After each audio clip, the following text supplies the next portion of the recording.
want to kick off with just learning more about you. What is your story? Who are you?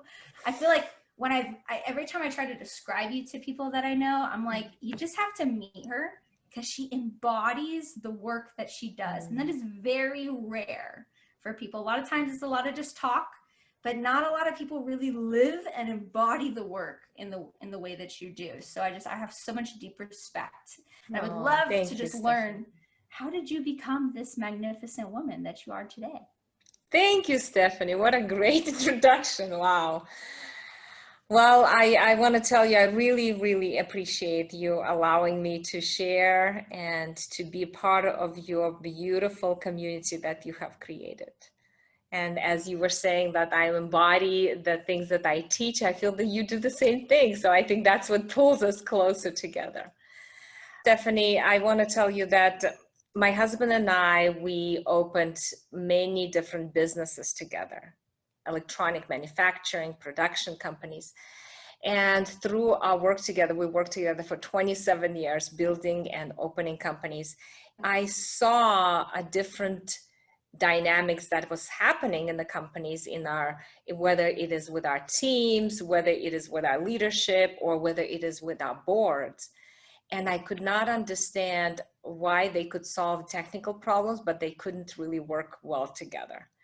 And it was really fascinating to me to see the drama that happens in the workplace. I started to inquire and think about it, draw diagrams, how one person says and the other person shuts down and the other person suddenly gets angry. And I started to figuring out like, oh my goodness, like it's a pattern that's happening to us, but I didn't understand what is going on.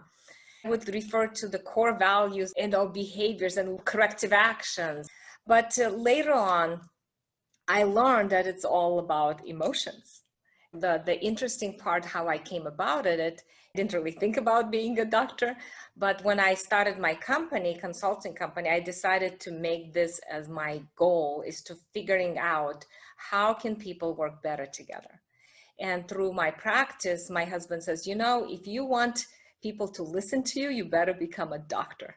And so I went to get my master's degree in psychology and then doctorate degree. But what's interesting is the process, the emotional connection process, the EmC process that I found was not from my doctorate program, and it was not from my master's program, but it was from our search for how to create better relationship with each other.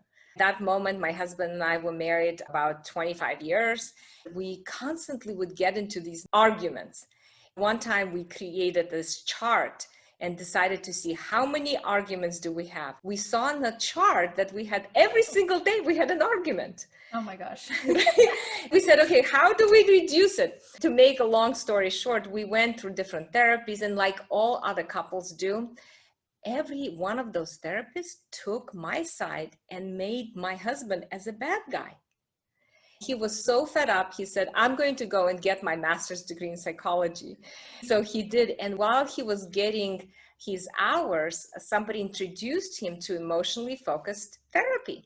We went to this Hold Me Tight workshop. Actually, there's a great book called Hold Me Tight by Sue Johnson. I highly recommend for everybody to read it. Through this workshop, I started to realize that relationships are all about attachment. When we have a secure attachment, we work well together, we live together, we can collaborate, cooperate. When we have insecure attachment, that is when all the problems start. Wow.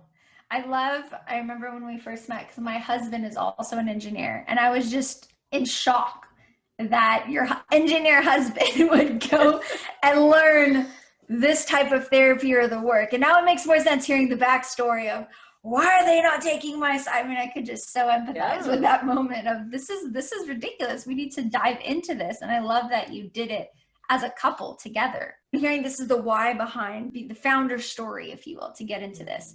You found this existing framework, but how did you go from that to where you are today with this emotional connection process? Flew to New York and I studied with Susan Johnson to learn about emotionally focused approach.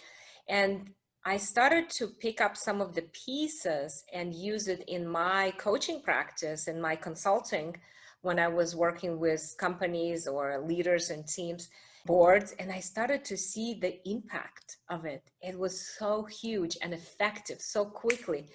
I thought to myself, wow, this is unbelievable. I don't think people realize that it's more than just things to do and tasks to accomplish. I think it's all about relationships and it's about emotions. How many of us ever studied emotion? Yeah, very rarely. Rarely. And how many of us have heard the terms that emotions don't belong in the workplace? Or check your emotions at the door. A person would always tell me, I tell my employees, leave their emotions at the ATM machine. That was a bank employees. Oh, wow. He would tell them, leave your emotions at the ATM machine. But as we know that emotions do follow us. So the emotional connection is really basically is how we relate to each other. How do we create the space, the safe space for each other where we can be explicit on what is happening for us? How do we get triggered? How can we be vulnerable? I mean, Brené Brown talks about vulnerability all the time. We all know we want to be there, but how do we get there?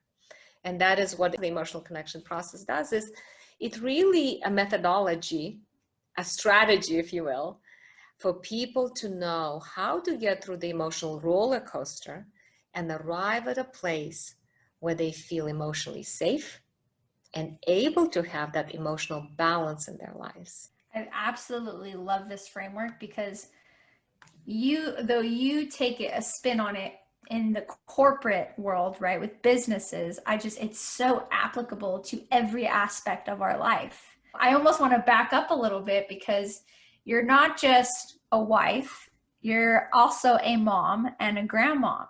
And I would love, if we can, to almost go personal. I know your work is corporate, but I want to challenge and I want you to share, like, give people a teaser of how this has really transformed you. And I mean, I know you share with your relationship with your husband, but even just as a mom and a grandma now to these little kids. I have told you, we just came back from Hawaii, and my daughter and my 5 grandkids live in Maui, and we had such a wonderful time. But what's interesting, from the moment we arrived, like in the dinner table that we were sitting, we are doing these bonding conversations that we call, where we can facilitate, and they already know the language. This is so fun. They can recognize it and tune into each other in a way. For example, I'll tell you a quick short story. My husband and I, we got into a negative cycle, like an argument. And all of our grandkids are watching and they saying like, oh my gosh, our grandparents are in a negative cycle. They can say to each other, they are disconnected. And my granddaughter, she's 11 years old. And she's like, Grandma, are you okay? I see you're a little sad. Are you okay? I said, yeah, I feel disconnected. I feel we got into this terrible negative cycle. She said, okay, do you guys want me to do a reconnection session for you? And I said, she's sure. 11? She's 11? Yes. Oh my goodness. And I said, sure, let's do it. And Jack was kind of open to it. And she said, Grandpa, how did you feel? And he said, well, I was cooking and I prepared a skillet to fry some mushrooms. Grandma just comes into the kitchen and moves the skillet without considering me, without asking me, without even thinking. I felt unimportant. I felt invisible. And she's like, that was so courageous of you to share. Oh my gosh. I feel comfortable on saying this to Grandma. And he turns it out and he tells this to me. And she's like, oh, Grandpa, that was so brave of you. How do you feel? Oh, wow. She's doing this reconnection for us. And then she goes back and forth, back and forth. But the best part of it, Stephanie, is the kids are learning that there's a way out from disconnection to reconnection. They have the map. They have the pathway. Not be stuck in the negative cycle, not be stuck feeling disconnected and alone, not be stuck in that dreadful pattern that we all get stuck, but to know the language and the process and to be able to do it That's like a miracle to me.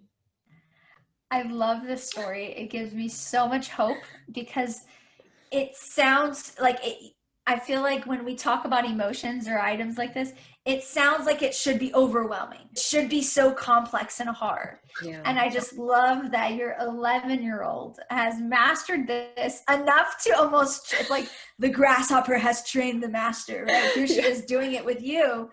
Wow, how beautiful of a, I mean, how does that make you feel Oh my yourself to gosh. watch her Stephanie, do this? And she was a withdrawer. She didn't want to talk about emotions. It took me forever to show her and to make her feel safe, and the tone of voice and the words. I mean, I can to tell you, just watching her made me feel like this is it. I can die now and rest in peace. Oh my gosh. I have done my work. This is it. Yes. That's your legacy. It's being built. And you know, Stephanie, as I do this process with my clients, I see the transformation happen right in front of my eyes. When I start the session, they feel so distressed. They feel so sad, hopeless and helpless and disturbed and tense. And after about an hour and a half, they feel relaxed. They feel happy. And, you know, I always say, once you hear that you are important, you matter to the other person, they care about you, how does it make you feel? And they say, happy and safe and connect, hopeful, optimistic. And then I say, what can you do when you feel this way? And the response is, I can do anything. I can turn the world around. I can overcome any obstacle. And that to me is just heaven. Oh, it gets me right to my heart because this is, I feel most of us get stuck in our head. And what I love about this process is you bring it to that heart space for Yes. people. And I always say in Integrous Women, as humans, we want three things: to feel seen, heard, and valued. And there's different variations of this, of course, but this is why I'm so passionate about bringing your work, not only to Integrous Women, but really advocating for this on a bigger, much bigger scale, because you said it so perfectly. What is possible when we feel these things? Anything, right? We come alive and we can finally go out and have the impact or fulfill the potential that we have, reconnect with our family in that engaging way. So I hope that beautiful short story that just happened. I also love, by the way, that you helped bring this framework to the world, yet you were humble enough to allow your 11-year-old granddaughter walk you through that connection activity. Oh, like that. Well, what better leader than that? There's no better definition of a servant leader in the process, right? Allowing others to lead with and alongside of you. So thank you for sharing that.